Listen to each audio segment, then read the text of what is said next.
360 con Mario Alberto León. El tema de la pobreza ha sido objeto de diferendo entre el gobierno federal y entes como la Comisión Económica para América Latina y el Caribe, quien señala que en nuestro país más de la mitad de la población vive en esta condición. La razón, dice, es que bajo el salario mínimo, justamente, sobre este escenario, pues tendríamos que apuntalar todos los temas y justamente por eso hoy hablaremos de ello aquí en Panorama 360, el programa de políticas públicas de Efecto Televisión y Capital Media.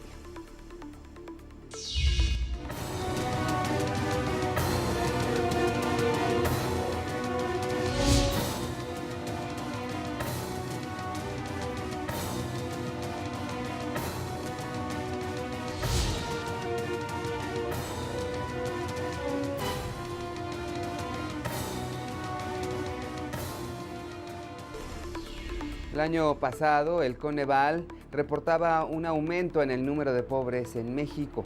En tan solo 2 años, la cifra ascendió 2 millones al pasar de 53.3 millones de personas en 2012 a 55.3 millones en 2014. En coincidencia con la CEPAL, el Coneval señala como causa una reducción importantísima del ingreso por hogar.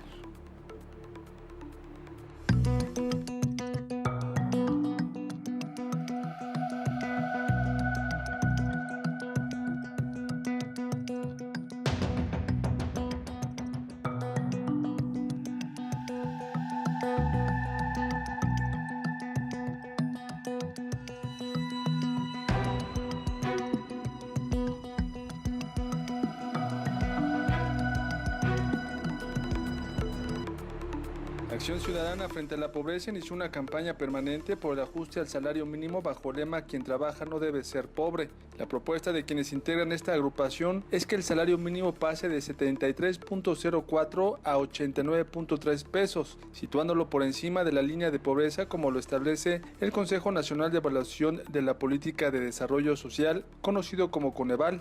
Se está heredando la pobreza. Entonces, cuando se mete a la gente en un ciclo de pobreza, no es nada más a los que están ahí ahorita, sino los que vienen. Y cuando uno lo ve de esa manera, entonces creo que estamos perpetuando esa desigualdad y esa injusticia. Y entonces uno dice, bueno, ¿y el Estado dónde quedó? ¿No? ¿Dónde están esas reglas básicas de armonía que deben de existir? Reiteraron que la Comisión Nacional de los Salarios Mínimos viola el artículo 123 constitucional que establece que deberá de ser suficiente para satisfacer las necesidades de una persona. El servidor público que esté a cargo de la Comisión Nacional Mínimo debe cumplir la Constitución y esa va a ser nuestra exigencia. Y no nos resignamos a que no. Y si no, debe haber sanciones. Esa es nuestra posición. No aceptarlo. Ahora, necesitamos ver cuáles son las vías jurídicas y por eso es esta campaña, digamos. Estamos en la ventana de oportunidad. Recordaron que de acuerdo al INEGI, cerca de 5.3 millones de personas asalariadas perciben un ingreso inferior al costo de la canasta alimentaria. Reportó para Capital Media, Ángel Álvarez.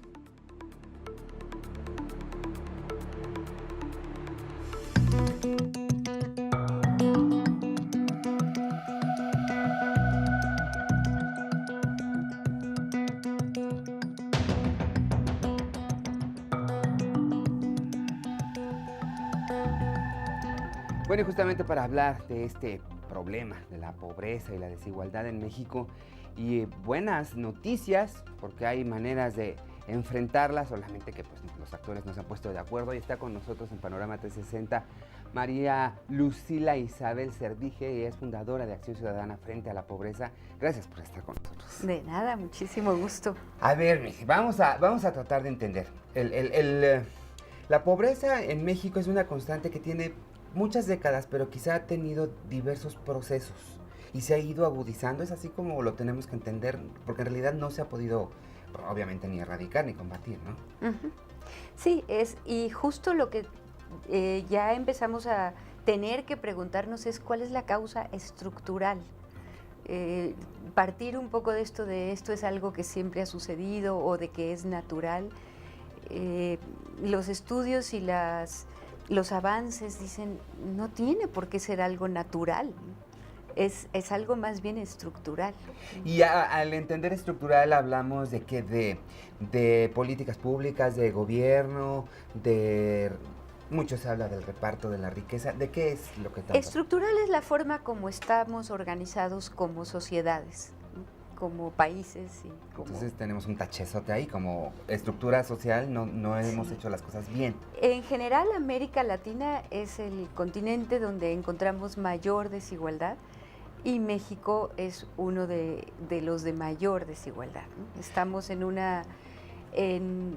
la economía número 11, más o menos, con algunas diferencias, y a la hora que ya estamos viendo cuestiones de pobreza y desigualdad, ahí sí estamos ya más allá de los 50 y tantos, ¿no? Entonces, híjole, es que entender el problema, o sea, ver el monstruo de qué tamaño es y sobre todo las implicaciones que ha tenido históricamente en este país, porque, bueno, si nos vamos hacia atrás, desde la llegada de los españoles, bueno, no había un problema también de explotación, de desigualdad, ¿no? Después, con la revolución, fue uno de los lemas, justamente, que todo fuera equitativo. Y a más de 100 años, pues la verdad es que nos seguimos mirando con nostalgia hacia un ideal que, pues no sabemos si en realidad es tan tangible como creemos. El país tendría la capacidad para sacar a estas 50 millones de personas de esta condición. México no es un país pobre. Claro. Es más, como acabamos de decir, estamos entre las primeras economías del mundo y conocemos que pues nuestra macroeconomía funciona más o menos bien. Entonces el problema lo tenemos en el poder adquisitivo de la mitad de la población. Ahí es donde se nos presenta el problema fundamental. Ahora, ustedes tienen una cifra. Bueno, se han manejado cifras, pero obviamente esta cifra viene acompañada de una propuesta de cómo poder alcanzarla. ¿De cuánto es la cifra que ustedes están proponiendo? Nosotros seguimos las cifras que va descubriendo el INEGI y que el Coneval, con base en esas cifras, va planteando y las va poniendo de manifiesto, ¿no? A la hora de que ya no son solo las cifras, sino las cifras que revelan de nuestra realidad, ¿no? Y en este caso, la cifra que ustedes proponen, por ejemplo, para tasar el salario mínimo... Tenemos que actualmente el salario mínimo está en 73 y pico. Eso es como lo que está como salario mínimo, y la canasta de necesidades básicas está en 89 y pico. Entonces tenemos ahí una diferencia de más de 16 pesos entre una necesidad básica, y esa necesidad básica es básica, es la necesidad para subsistir, elemental, para no morir, y de una sola persona, lo cual viola flagrantemente el artículo 123 de la Constitución, que dice que el salario mínimo debe de ser suficiente para satisfacer las necesidades de una familia. ¿De una familia de 5 miembros? Con uno más. ¿Dos? Con uno más, esto es de una persona. Para lo que la canasta básica indica es de una persona. Es decir, que si en una familia o si una familia llegan 2 salarios mínimos, sea de un trabajador o de 2 personas que trabajan en la familia, pero son 2 personas en esa familia, seguimos estando bajo la línea de pobreza. Híjole, ¿cómo? Los empresarios obviamente son pues la fuente, ¿no? Una de las fuentes primarias para generar esos ingresos a las familias. Son las partes donde se obtienen los trabajos y después la burocracia, etcétera. ¿Cómo ellos han argumentado que pues no es factible y no es tan fácil incrementarlo? ¿Es esto razonablemente cierto? Parece ser, estamos en el sondeo, pero por lo que arroja el sondeo, conferencias con 300, 400 empresarios y ninguno en contra, más bien todos a favor de que suba en esta impresión general. No son datos precisos, claro, ¿no? Pero allí los empresarios, el entorno empresarial, generalmente lo primero que dice es: mis empleados nunca están en un salario mínimo. Yo pago a partir de 3 o más salarios mínimos. No es un problema del sector empresarial como tal. Ya las cuestiones individuales y personales pueden ser otras, y esto es como una presencia en cuanto a su presencia. Faltaría, como decimos, ya propiamente una estadística, ¿no? De que estas impresiones más bien como de ciertos dogmas económicos, de visiones generales de algunos sectores, de los grupos de banqueros y todas estas cuestiones. Esas ya son como, ya son este miedo un miedo de que se pierda el equilibrio. Exacto. De la economía. Y es que escuchaba recién justamente eso, ¿no? Que decían, bueno, sí, pero la reticencia a este tipo de propuestas de hay que jalar más, hay que tratar de distribuir más, parecía también un tema cultural ahí también muy arraigado de esta distribución de que tiene que haber pobres, ricos, ¿no? Es como pues sí, medio perverso el asunto, pero finalmente pues se manifiesta también. Sí, y esto pertenece más a esos imaginarios que cuando ya se van a los datos duros no son tales. Es más, una de las creencias más desarrolladas es subes el salario mínimo y inmediatamente todo empieza a subir, ¿no? Estos son conceptos de la inflación de los años 70. La inflación no funciona así en el mundo de hoy, no es cuestión de que el salario mínimo vaya a determinar todo. Empezando porque, por lo mismo que dicen los empresarios y que arroja la realidad, tampoco son tantas las personas que están en salario mínimo, claro. Porque lo que casi no se utiliza. Entonces, ¿por qué constitucionalmente está así? Si eso está por abajo de la línea de pobreza, es más una cuestión de principio que una cuestión propiamente de funcionamiento de la economía.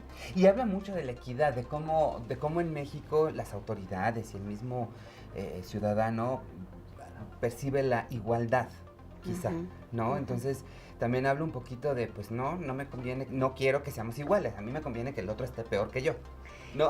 Bueno, eso ya sería una cuestión cultural muy fuerte. Sí. No, pero ahí está el dicho, ¿cómo ves este dicho de la cubeta donde hay cangrejos y que si uno sube el otro le jala la pata para que baje, ¿no?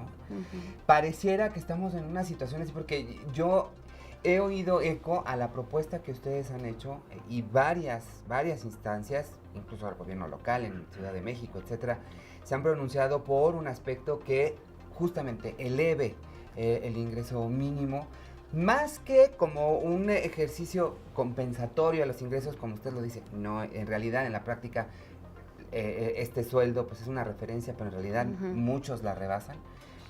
Pero sí como un principio de justicia y de equidad, para empezar a hablar en otros términos. Exactamente, es una cuestión de principios. Por principio, no podemos tener un salario mínimo que viole la Constitución. Eso es el principio básico, ¿no? Esta cuestión de que la Comisión Nacional de Salarios Mínimos ha tenido el salario mínimo por abajo de la línea básica de pobreza. Y ha dejado que durante 25 años se vaya devaluando ese salario mínimo. De haber sido en algún momento un salario mínimo, se ha devaluado 2/3 partes. Ha perdido su valor adquisitivo en 2/3 partes. Eso es lo que no puede ser por principio. Y estamos hablando en este momento exclusivamente de lo que se llama salario mínimo, no de los salarios en general, que ese es como uno de los argumentos que hablan de este temor inflacionario y todo lo que sigue alrededor, ¿no? Y también a nivel de las cuestiones de las teorías económicas, tampoco es tal.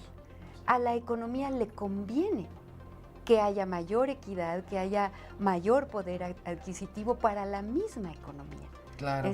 La economía no se beneficia de la falta de capacidad adquisitiva de los miembros de una sociedad. Claro, y es que eso es un motor, porque finalmente si hay mayor consumo interno, pues los vaivenes internacionales se detienen un poquito porque la economía internamente se sigue moviendo y es lo que nos conviene. ¿Le parece si me regala 2 minutitos? Claro que sí. Tenemos que hacer una pausa. Estamos con María Lucila Isabel Serdige. Tenemos que hacer este corte, pero no se vaya. Vamos a seguir hablando de la pobreza, desigualdad en México y esta propuesta para elevar el salario mínimo. Espero sus comentarios en @MarioAleón y en Facebook.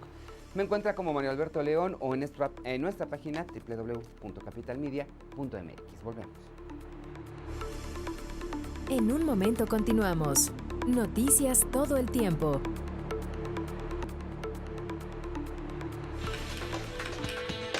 Panorama en breve. 53.2% de la población en el país viven en pobreza, señalan cifras de la CEPAL. Según su informe Panorama Social de América Latina, de 2010 a 2014, la mayoría de los países de la región tuvieron una disminución en los niveles de pobreza, excepto México, donde hubo un crecimiento de 2.9%, seguido por Honduras con 2.3% y Costa Rica con 0.1%. La Comisión Económica para América Latina y el Caribe señala como principal causa un salario mínimo inferior al umbral de pobreza per cápita.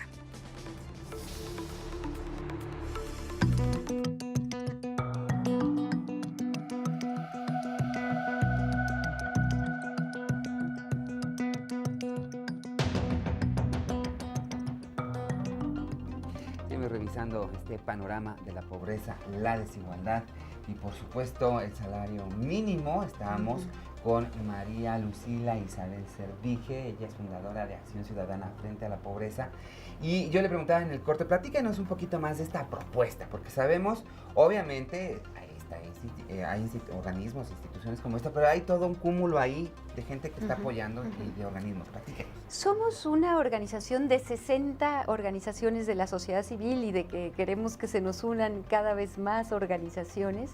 La idea fundamental es que frente a los grandes problemas del país, como hemos tenido de seguridad, como tenemos de seguridad, de educación, encontramos que había habido cierta organización y cierto posicionamiento de la sociedad civil, pero frente a la pobreza nadie se había postulado, nadie se había posicionado. Y entonces decidimos llamar a las organizaciones que de alguna manera están trabajando o ya llevan décadas trabajando directamente, organizaciones de la sociedad civil de muy diversas procedencias e inspiraciones, pero que su finalidad es trabajar con situaciones de pobreza, desde muy diferentes ángulos: salud, cuestiones incluso educativas, de derechos humanos, políticas, la gama es enorme, pero tener como un fin en común que es preguntarnos qué pasa con la pobreza. Las convocamos, hicimos un foro. En este foro llamamos a los expertos, pero no para que nos dieran una conferencia cualquiera o nos dieran cátedra, sino que nos contestaran muy claramente cuáles son las causas estructurales de la pobreza en México, relacionadas con las mundiales, pero en México. ¿Por qué, a pesar del gasto gubernamental en programas contra la pobreza, no se ven mejorías? Permanecemos desde 1962 con los mismos índices de pobreza. ¿Y qué podemos hacer? Quizás la última pues era más una respuesta conjunta, ¿no? Entonces la respuesta de ellos, para decirlo muy brevemente, es obviamente la causa estructural es la necesidad de crecimiento, pero no de cualquier crecimiento. Quizás ahí es donde ha estado el error fundamental, sino necesitamos una capacidad de crecimiento inclusivo. ¿Qué significa? Que significa que es crecimiento para todos, no porque vaya una o dos o tres o cuatro personas ricas en el país, o porque el país sea en general con un Producto Interno Bruto que pueda hablar de riqueza. No, por eso no va a haber pobreza.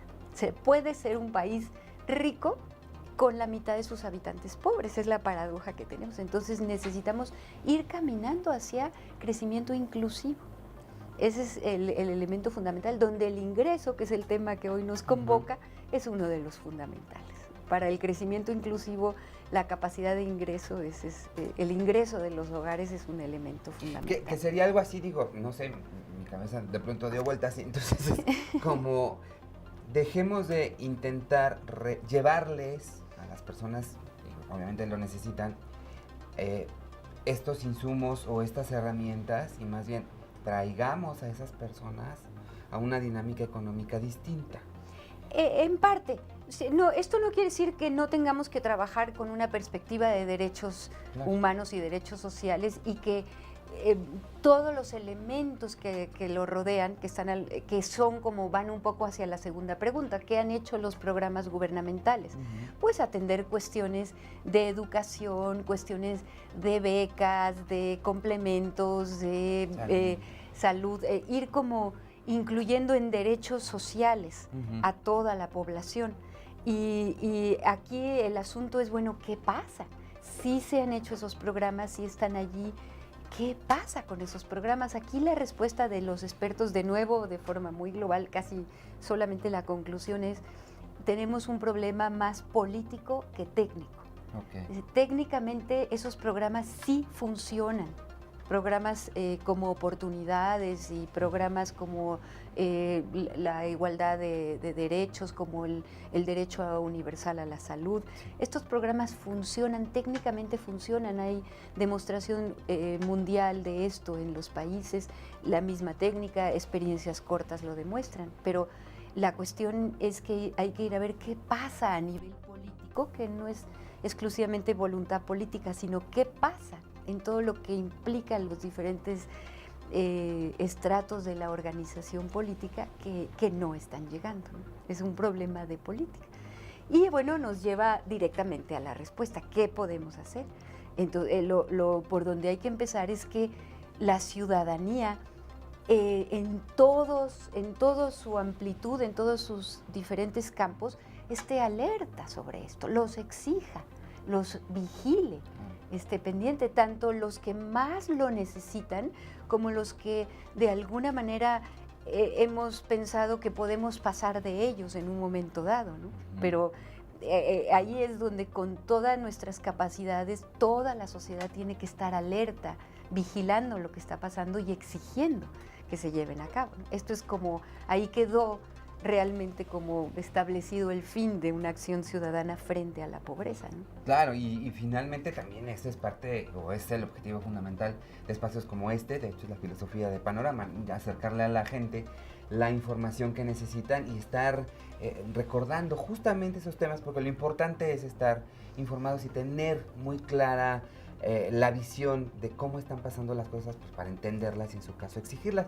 En este caso, pues yo no me veo exigiendo un salario mínimo, pero ¿qué será en el escenario inmediato? Porque seguramente este va a ser un tema de debate y va a estar mucho más frecuente en la agenda política y económica del país. ¿Qué creen ustedes que podemos ver en el escenario inmediato en caso de que esto pues fuera enfilándose a un buen puerto? Me parece muy interesante eso que dices. Yo no quisiéramos que nadie se viera viendo exigiendo un salario mínimo. Sí. Ese salario mínimo es tan mínimo que desde muchísimos ángulos no debería ni mencionarse así, ¿no? Y mucho menos frente a las grandes desigualdades. Sí. Ahorita solo se está pidiendo una cosa muy básica de principio, muy básica, que el salario mínimo sea realmente mínimo, que no sea inferior al mínimo. O sea, ¿qué significa algo menos que el mínimo? ¿Qué significa para nosotros? Es humillante, ¿no? Pues sí. Sí. Lastima, pues, porque es la parte más vulnerable, porque una persona en una sociedad de consumo que no tiene la capacidad para consumir, pues simple y sencillamente pareciera que no existe, aunque padece todo esto sola o con su familia. Y luego la otra cosa, en muchos lugares del mundo la pobreza sobreviene cuando se pierde el trabajo, sí, o cuando hay una catástrofe o alguna cuestión de salud importante. En México hay pobreza porque se está trabajando. Exacto. Las personas que trabajan son pobres. Hay muchas personas que trabajan, 5 millones y pico de personas trabajando, que son pobres. Esto es lo que, por abajo de la línea de pobreza. No podemos entender, ¿no? ¿Qué pasa? Esto no puede suceder, ¿no? Híjole. Pues definitivamente, como usted dice, hay que estar atentos, siguiendo justamente esto. ¿Dónde podemos invitar a la gente para que consulte la información que ustedes generan, que se acerquen más a este tema? Porque nos interesa, no queremos prender ninguna chispa, queremos simplemente contribuir a iluminar lo que pasa en este país para tomar mejores decisiones entre todos. ¿Dónde podemos consultar? Tenemos nuestra página www.frente a la pobreza y ahí bueno, está toda la información y vamos a empezar con motivo del 1 de mayo, vamos a empezar un foro, una especie de campaña. Okay. El 1 de mayo se ha conocido mucho como la fiesta del trabajo, pero luego queda como algo así como que le damos el valor de nombre y nada más, o consideramos que a lo mejor es algo exclusivamente sindical. Sí. pero la cuestión del trabajo va mucho más allá de la cuestión del sindicalismo. Sí. Entonces, a partir del 1 de mayo echamos a andar un foro y una campaña que tiene esto, que ningún trabajador puede ser pobre. Esa es como la idea fundamental. Dentro de este foro, a mediados del segundo semestre, por ahí de septiembre, se va a hacer un seminario de análisis. Okay. Diferentes países, organizaciones internacionales como la OCDE, como el Banco Mundial, como el Fondo Monetario Internacional, ya han señalado en sus informes a México que no puede ser que esta cuestión del salario mínimo esté en ese nivel. Y lo mismo tenemos experiencias internacionales, países de Europa, Alemania, Yugoslavia, ciudades en Estados Unidos, que han visto los efectos virtuosos de elevar el salario. Lejos de que suceda lo que habíamos comentado antes, la economía fluye mejor subiendo el salario mínimo, ¿no? Pues ahí está, entonces compartamos información, estemos atentos de estas actividades que justamente nos ayudan a entender estos procesos y tomar mejores decisiones. Yo quiero agradecerle. Pues igualmente. Que nos haya acompañado María Lucila Isabel Cerdije, fundadora de Acción Ciudadana Frente a la Pobreza. Nosotros tenemos que hacer una pausa, pero no se vayan, regresamos para revisar el panorama sobre el acceso a la transparencia. Espero sus comentarios en @MarioALeón y Facebook. Ahí me encuentra como Mario Alberto León y también en www.capitalmedia.mx. Muchas gracias.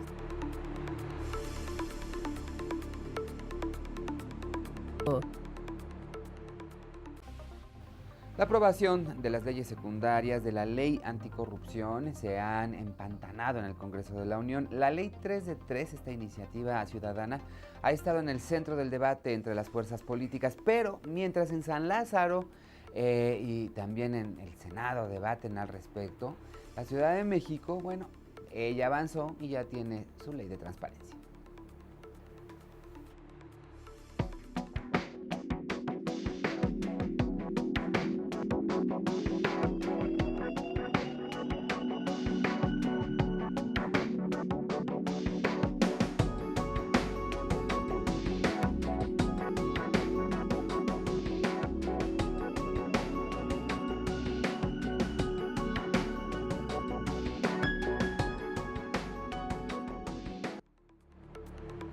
De transparencia a la gestión en la Asamblea Legislativa aprobó el dictamen relativo a la expedición de la nueva Ley de Transparencia, Acceso a la Información Pública y Rendición de Cuentas, misma que entrará en vigor a partir del próximo 5 de mayo. Dentro de los aspectos principales de las nuevas obligaciones comunes en materia de transparencia para los sujetos obligados, se propone incluir la versión pública de las declaraciones patrimoniales de conflicto de intereses y fiscal de los servidores públicos y colaboradores de los sujetos obligados.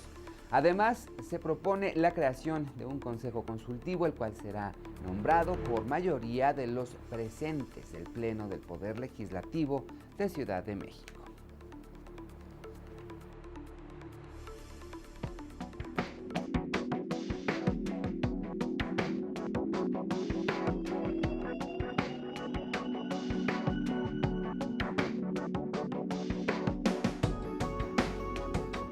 Bueno, y justamente para hablar de los alcances de esta ley y de la transparencia en la Ciudad de México, ya está con nosotros en Panorama 360 Alejandro Torres, él es comisionado ciudadano del InfoDF. Muchísimas gracias por estar acá. Muchísimas gracias por la invitación. Hay cuestiones técnicas que tener presentes en este proceso de la ALDF.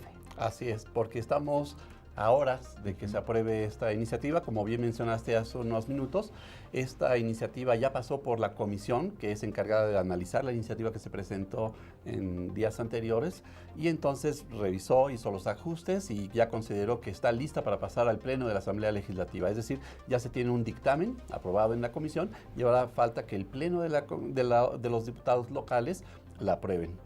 Y bueno, esto para que entre en vigor ya el 5 de mayo es la fecha límite. Ahora es importante que nos comparta, nos explique cuáles son las ventajas de tener esta ley para el ciudadano y desde luego repercute en la confianza, pero repercute en los manejos de los dineros, etcétera, etcétera. ¿Qué ventajas tendríamos que tener como muy claras?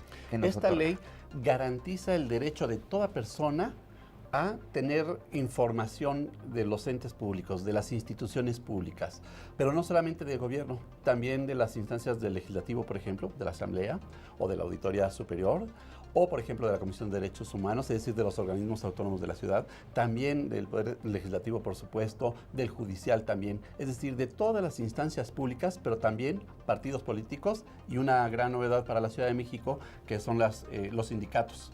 Y toda aquella persona, física o moral, que ejerza recurso público, así sea un peso, o acto de autoridad, tiene que rendir cuentas y tiene que dar acceso a la información que se genera precisamente por el ejercicio de esos recursos o de esos actos de autoridad que señala. Es decir, esta nueva ley lo que hace es dar un paso mucho más adelante para el ejercicio del derecho a la información en la Ciudad de México, pero también en el país, puesto que es un derecho humano. Claro. Esa es una gran ventaja, saber qué están haciendo nuestras autoridades, nuestros representantes, los partidos, los sindicatos, las universidades públicas, en fin, todos ellos que ejercen recursos públicos, qué están haciendo, por qué toman determinadas decisiones y no otras, cómo las justifican, cómo las fundamentan, qué van a hacer, cuestión de programas, por ejemplo, sociales, ¿no? Una serie de decisiones se están tomando respecto del presupuesto también, el presupuesto participativo, el presupuesto que se les asigna cada año. Entonces es por eso importante, porque esta ley garantiza de mejor manera el acceso a la información. Para empezar, obligando a que todas las autoridades documenten sus actos, que haya un respaldo en donde quede testimonio qué hicieron, las decisiones que están tomando, en fin, cómo están gobernando, ¿sí? Y entonces cualquier persona pueda tener acceso a esa documentación. Esa es la gran importancia, porque de ahí deriva otras acciones como la rendición de cuentas, ¿no? Que nos digan y que justifiquen por qué están haciendo estas cosas. Y entonces el ciudadano podrá en un momento posterior, por ejemplo, en elecciones, decidir, por ejemplo, si sigue votando por determinado partido o fuerza política o qué sé yo, ¿no? Sí, de cambios, pero sobre información. Sobre información, pero también hay una cosa muy importante a destacar de este tipo de leyes de transparencia.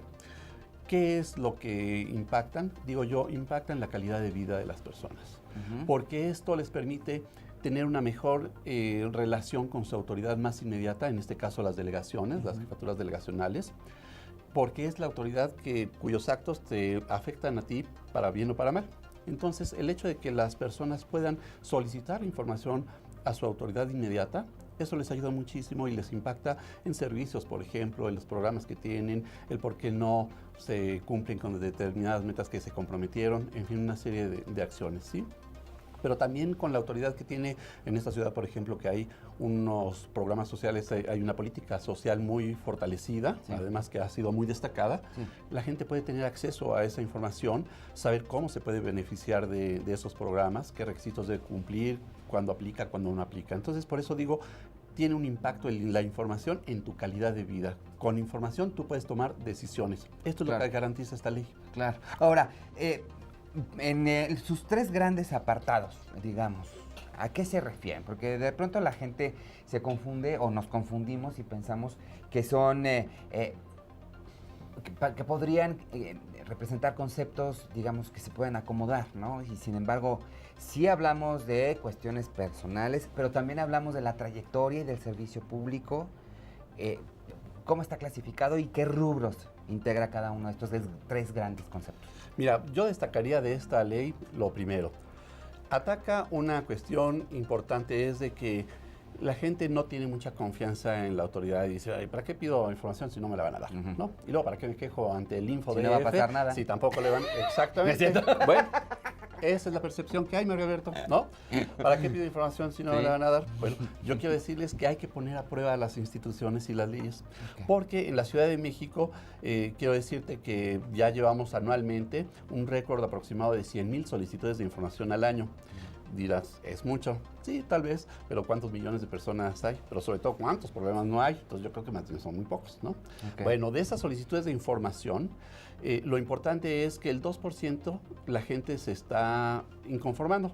Recurren al Instituto de Acceso a la Información Pública y Protección de Datos Personales del Distrito Federal, el InfoDF, para quejarse de que, oye, yo pedí una información y no me la dieron, o me dieron otra cosa diferente que no pedí, o simplemente no me respondieron. Y nosotros, al analizar esos casos, estamos resolviendo en la gran mayoría de los casos 70% a favor del solicitante, ordenándole lo mismo a la jefatura de gobierno que a la asamblea, al tribunal o a los órganos autónomos o a las delegaciones o a los partidos que entreguen esa información que le pidieron. Estamos desclasificando información que están clasificando como reservada de manera indebida y estamos ordenando que se entregue información en el 70% de los casos. Por eso yo creo que la gente debe ponernos a prueba para que vean que sí servimos, porque finalmente somos instituciones que le cuestan a la ciudad. Otra cosa importante es que, mira, y es importante poner en contexto las cosas, esta ley se está reformando, se está mejorando, porque el año pasado, en mayo del año pasado, se publicó la Ley General de Transparencia, la cual busca que el ejercicio del derecho a la información en todo el país sea más homogéneo, porque no era lo mismo querer ejercer este derecho en otra entidad que en la Ciudad de México. Y aquí estábamos muy bien evaluados, pero aún así insuficientes a los ojos de la ciudadanía. Entonces había cosas que mejorar. Esa ley general que se aprobó el año pasado estableció que un plazo máximo de un año para armonizar la ley local. Por eso es que, como bien mencionaste hace rato, el 5 de mayo debe entrar en vigor la nueva ley. Por eso es que los diputados están trabajando ahorita en esta iniciativa, dándole sus últimos toques para tenerla lista para el 5 de mayo, ¿no? Porque ya trae nuevas disposiciones. Y esta ley local, esta que están a punto de aprobar los diputados, trae condiciones mucho mejores todavía que la ley general. O sea, estamos viendo todavía como el plazo, por ejemplo, para atender solicitudes de información. Mientras la ley general te dice que te pueden dar una respuesta de 20 días, en 20 días tienes tu respuesta, y si está muy complicado, no le entienden, no le encuentran, te pueden ampliar otros 10 días más, o sea, 30 días para que te den una respuesta, días hábiles. En cambio, en la Ciudad de México, sí, es los días inhábiles, los fines de semana, en fin. Bueno, en el caso de esta iniciativa trae que máximo 9 días.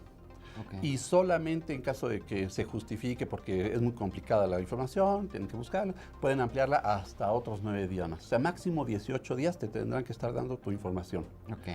Ahora, quiero decirte que, bueno, actualmente son 10 días, estamos bajando un día más, entonces está muy bien.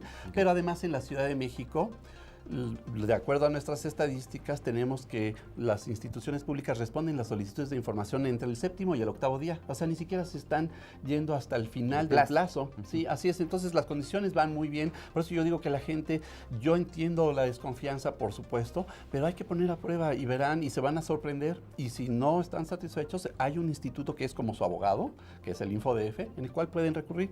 Y aquí viene la otra gran ventaja. Y si el InfoDF igual no me gusta cómo resolvió porque yo sigo sin tener mi información, bueno, esta nueva ley contempla ya una segunda instancia, que se vaya el recurso de revisión al INAI, que es el Instituto de Transparencia pero Nacional. Es el viejo IFAI, que ahora es INAI. Bueno, entonces ellos pueden revisar si nosotros tuvimos o no razón y puede corregirnos. Entonces vamos a tener que tener mucho más cuidado en nuestras resoluciones. Y le pregunto esto, digo, sí, obviamente es muy importante porque eso, lo que decía en un principio, ¿no? La confianza es una de las cosas que más trabajo cuesta ganar y que más fácil se pierde. Y en el caso de autoridades, bueno, está siempre bajo el cuestionamiento de todo el mundo. Así es. Y debe ser. Unas cosas que, por ejemplo, antes de la pausa yo quiero poner sobre la mesa es... Antes, en el formulario, en el proceso para solicitar información. No, que no definiste bien el concepto, va para atrás. Oye, que no sé qué, el nombre. No está bien porque está mal armada tu solicitud, entonces simple y sencillo. Pero ya no se vale doble, ya la pediste una vez, ya no la puedes volver a pedir. Ese tipo de letras chiquitas que de repente, pues el ciudadano no tiene por qué saberlo, ¿no? Alguien no tendría tiene por qué que ser ponerlo en español, ¿no? Sí, no tiene por qué ser especialista y tampoco tienes por qué contratar un despacho de abogados para hacer una solicitud. Eso ya estaba, de hecho. Este derecho tiene esa característica y estas leyes precisamente buscan atender esa inquietud de que es un derecho ciudadano y no hay una forma única de hacer una solicitud.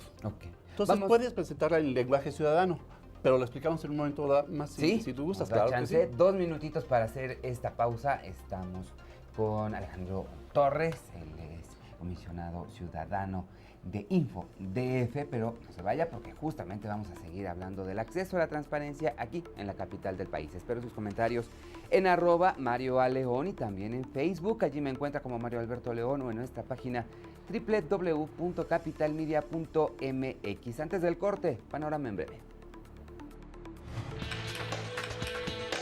Panorama en breve. Durante el 2015, el Instituto de Acceso a la Información Pública y de Protección de Datos Personales de la capital recibió 96.260 solicitudes de acceso a la información pública, de las cuales 85.912 fueron tramitadas y atendidas. El tiempo de respuesta fue de 8 días hábiles. El medio más utilizado para las solicitudes fue Infomex DF. El tema más solicitado fue de informes y programas. La dependencia con más solicitudes fue Secretaría de Seguridad Pública con 3.731. El promedio de servidores públicos involucrados fue de 2.8%. El promedio de preguntas por solicitud fue de 3.1%. En un momento continuamos. Noticias todo el tiempo. Seguimos en Panorama 360, estamos hablando con Alejandro Torres, el excomisionado ciudadano del Info DF, y en el corte estábamos hablando de algunos detalles. En Ciudad de México sí traemos 3 de 3 ya, y son estas características, ¿no?, que tenemos que tener como muy presentes. ¿Qué rubro, por qué hablamos de 3, y qué significa cada uno de estos conceptos? Mira, en la Ciudad de México, la iniciativa que están analizando los diputados de la ciudad ya trae este concepto de 3 de 3, que no es otra cosa más que hacer públicas la información de las declaraciones patrimoniales que todos los años debemos presentar los servidores públicos de la ciudad y en el país, ¿no? Presentamos una declaración patrimonial ante los órganos internos de control, las contralorías, ¿sí? Okay. También todos los años, de hecho está por acabarse el plazo, la declaración fiscal, ¿no? Pagaste tus impuestos. Y esta también se entrega junto con la declaración patrimonial, se entrega en mayo, ¿no?, a la Contraloría. Entonces, faltaría una declaración de intereses, ¿no? O sea, ¿qué interés tienes tú en determinado asunto, ¿no? Para determinada contratación, una adjudicación, una licitación, ¿tienes interés ahí o no? Eso no existe. Eso es lo que se está pretendiendo ahora normar. Integral. Ahora bien, sí existe ya la declaración fiscal, pues, obviamente, y la declaración patrimonial. Pero hay una cuestión que no es lo de la declaración de intereses. En determinado asunto, ¿qué interés te pudiera estar motivando a fallar en uno u otro sentido, tomar una decisión? Okay. ¿Sí? Entonces, eso es lo que se estaría incorporando. Y otra cosa que se está incorporando es que, bueno, esas declaraciones no son públicas. Se las entregas al Contralor. Sí. Y él las resguarda nada más. Y ante un caso de una denuncia, una cosa rara ahí, entonces él saca tu expediente y dice, a ver, tú dijiste que tenías estas propiedades, este ingreso no coincide con lo que se está viendo, y entonces ahí inician un proceso de investigación, probablemente sanción, en fin, todo eso. ¿Qué es lo que se pretende ahora? De que haya una publicidad de esta información. Okay. A partir, además, de la afortunada iniciativa ciudadana, ¿no?, que rebasó además los requisitos para poderse presentar, ¿no?, de Iniciativa de Ley 3, que es un conjunto de reformas a diversas leyes y que es mucho más robusto. Sí. Esta solo de las declaraciones tan solo un aspecto de algo mucho más robusto. Sí. Pero es un buen principio también y es algo importante. El jefe de gobierno comprometió que en mayo la administración pública local estaría ya haciendo pública también su declaración de patrimonial, la fiscal y la de intereses en la Ciudad de México. Entonces, ahora esta iniciativa también ya lo incorpora, ya lo va a normar, ya no va a ser voluntario ni nada más para la administración pública, la parte ejecutiva, ya va a ser para todos los servidores públicos de determinado nivel, jefatura de unidad hacia arriba, ¿no? Entonces, tenemos que tener esa claridad. Ahora, vamos a poder conocer todo el detalle de tu patrimonio. Hay cierta restricción porque tú como servidor público no eres un ciudadano cualquiera. Por supuesto eres un ciudadano, pero como tienes una función pública, te pone en una situación especial. Por lo tanto, tu área de privacidad, tu vida privada, tu vida personal, se tiene necesariamente que ver más restringida. Sí necesitamos las personas conocer un poco más de ti respecto de cualquier otro ciudadano, ¿no? Por esa condición que tienes de servidor público, puesto que tú tienes, realizas actos de autoridad y porque tienes en tus manos la decisión de recursos públicos. Entonces, es importante que conozcamos un poquito más allá. Por eso se hace una versión pública que concilia esos dos intereses. El interés público de conocer que tu evolución de tu patrimonio va congruente con tus ingresos, la cuestión fiscal, y que además tus decisiones están siendo imparciales y no motivadas por un interés, la declaración de interés, que te esté moviendo a determinadas decisiones. Por eso es importante que conozcamos. Hay un interés público a conocerlo. Pero ningún derecho es absoluto. Entonces, tú tienes derecho también como servidor público a resguardar cierta área de privacidad. Entonces, en lo práctico, ¿en qué se traduce esto? Yo puedo conocer que tú tienes determinados, una casa, por ejemplo, ¿no? Sí, está muy bien, puedo conocer que tienes una casa, podría conocer el valor de esa casa, sí, también, pero ¿tendría yo derecho, cualquier persona, a saber finalmente la dirección última de esa casa? Tal vez yo digo, por ejemplo, en lo personal, yo pienso que podría ser a lo mejor a nivel de colonia, ¿no? Pudiera ser, o delegación, pudiera ser, ¿no? O sea, ¿dónde está? Pero nada específico que pudiera poner a esta persona en una situación de riesgo. Puedo saber, sí, claro, puedo saber de tus ingresos, puedo saber si tus gastos también están en congruencia, ¿no? Con los que estás declarando al fisco. Pero, por ejemplo, ¿en qué te gastas tu dinero, ¿no? El que estás ganando. Porque a lo mejor llevas un tren de vida muy caro, muy alto, ¿no? Pero, por ejemplo, hay ciertas cosas en las que gastas, pudieran ser pensiones, pudieran ser cosas ya mucho más personales que no tendríamos por qué saber para poder hacer esa cuestión de control, de saber, de vigilancia, de que están siendo congruentes tus ingresos con tus gastos, ¿no? No, y digo, hay detalles y hay gente tan quisquillosa. El otro día estaba escuchando una conversación donde decían, bueno, pero no, o sea, sí es importante saber hasta qué comen, porque, por ejemplo, si a mí no me alcanza el sueldo para comprar X marca de jamón, ¿él por qué sí va a comprar esa marca de...? A ver, ya. Bueno, ese es otro tipo de debate. Es otro tipo de debate. Sí, ¿no? Sí. Ya es meternos en otras cosas. Aquí lo que se trata es de saber que el funcionario público está finalmente viviendo de su salario. Claro, ¿no? Su sueldo es de él. Y que... El funcionario público... Vamos a poner el caso de un servidor, ¿no? Como comisionado, yo tengo expresamente prohibido por ley tener otro ingreso que no sea el de mi función como servidor público, ¿no? Como comisionado ciudadano. Y resulta que si pudiera en otro lado estar teniendo ingreso extra, entonces estaría cometiendo una violación a la ley. Entonces, por eso se necesita hacer una versión pública de esa información para que se demuestre que estoy cumpliendo con la ley. Claro, ¿sí? Que es de lo que se trata este asunto. Nos quedan un minuto y no me puedo ir sin preguntarle este apartado de la información clasificada. Es una práctica común, ¿no? Que se clasifica la información, no toda la información, dijimos, necesariamente tiene que ser pública, cuestiones de seguridad pública, instalaciones estratégicas, combate del delito, en fin, una serie de cosas. Pero aquí la gran novedad de esta iniciativa que están analizando los diputados es que está reduciendo el número de años en que se puede clasificar una información. Actualmente en la Ciudad de México la información se puede clasificar por 7 años y si se justifica por otros 5 años adicionales, es decir, 2 en total. Ahora esta nueva iniciativa está planteando reducirlo a 3 años y si se justifica 2 adicionales, es decir, máximo 5 años. La ley general del año pasado está estableciendo una reserva de 5 años más otros 5, o sea, 10 en total. Entonces sí estamos yendo más adelante en ese sentido. Pues muchísimas gracias, de verdad. Al contrario, muchísimas gracias. Alejandro Torres, comisionado ciudadano del InfoDF, por habernos acompañado en Panorama 360. Y a usted, desde luego, pero no le cambie, siga en sintonía aquí en Efecto Televisión.